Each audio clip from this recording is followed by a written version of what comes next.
il y a à peu près plus de 5 ans, nous faisions de la cuisine de collectivité. Cette cuisine de collectivité avait des produits qu'on pouvait acheter dans des grandes surfaces, mais aussi des produits qui arrivaient, des invendus des grandes surfaces. Certes, on ne mangeait pas, mais on bouffait. On bouffait et on ne savait pas ce qu'on bouffait, on ne savait pas la qualité du produit. Et à un moment donné, on a dit stop. On a dit stop parce que, pour 2 raisons. Une première raison, c'est qu'à partir du moment qu'on récupérait les invendus des grandes surfaces, ça veut dire qu'on déculpabilise le surproductivisme et on cautionne justement cette agriculture industrielle, cette agriculture de pesticides et cette agriculture de mauvaise qualité. Donc on a dit stop. La deuxième raison, qui est importante, c'est que nous, aujourd'hui, au village de Maïs-Capo, on veut développer le bien manger. Le plaisir de manger, le plaisir du goût, le plaisir de faire de la cuisine avec de bons produits, des produits tout simples que nous offre la nature.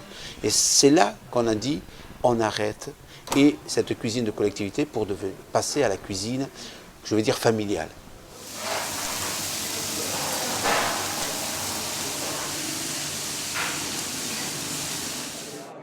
Et bien entendu, à partir du moment qu'on a dit, on va développer le plaisir du goût, eh bien aussi on va le faire partager à d'autres.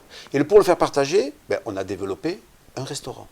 Où là aussi, dans le restaurant, c'est la même règle des produits que l'on a soit de notre ferme, si on n'a pas assez, on va acheter autour avec tous les partenaires locaux que l'on a au niveau maraîchage, au niveau animaux, tout ce qui s'ensuit. Le restaurant il a connu une croissance assez rapide en réalité, donc on est plutôt satisfait du résultat pour l'instant.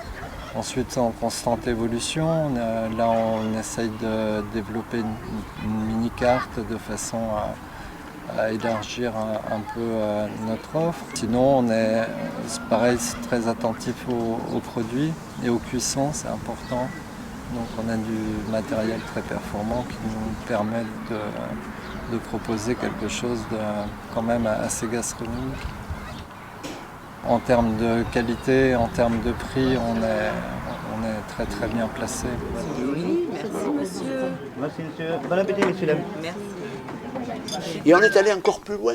On va plus loin et on s'est dit, on peut faire du pain.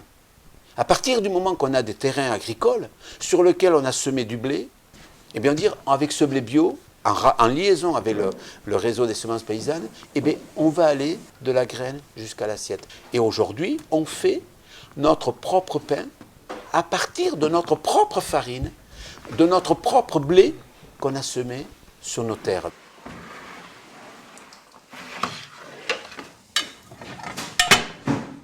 Et on a dit on peut aller encore plus loin. Et pour aller plus loin, il est vrai qu'il y a des produits de la ferme qui nous restent. Et bien à partir de là, on a créé un atelier transformation. Rien ne se jette, tout se transforme.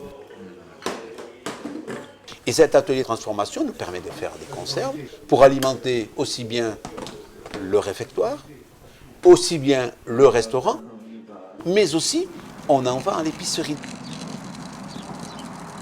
Cette épicerie où là aussi on vend des produits provenant de notre propre ferme, tels que des poulets, des pintades, du cochon. Au niveau des produits de la ferme, on a tout ce qui est conserve, on a le miel, voilà, qui vient de la miellerie, donc c'est fait avec nos ruches. Celui-là, on a les saucissons et les chorizo. Et après on a le jambon de pays. Et le pain, le fournil, voilà, où c'est farine semi-complète bio. Et les pizzas aussi qui sont faites au fournil. Végétarien, fromage et jambon. Ensuite, on a développé l'offre en légumes et fruits de saison, pareil, en étant sur l'objectif d'être à 100% sur du local ou du bio.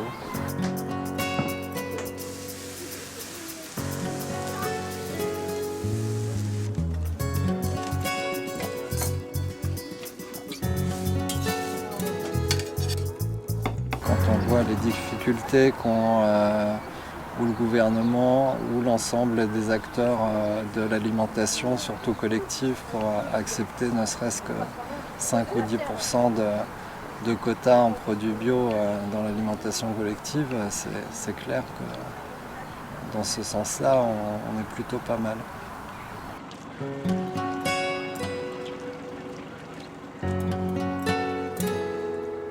l'évolution qu'il puisse y avoir ici à partir de la ferme et qui s'inscrit dans le village, c'est que moi je demande que des gens qui sont dans un mal-être, des gens qui se cherchent, des gens qui ont envie de vivre autre chose et qui n'ont pas peur de se relever les manches, moi je leur dis venez. Venez avec nous, venez découvrir, venez partager, venez construire avec nous, peut-être pour qu'ensemble on construise ce village ou que même créer d'autres petits villages, créer des alternatives.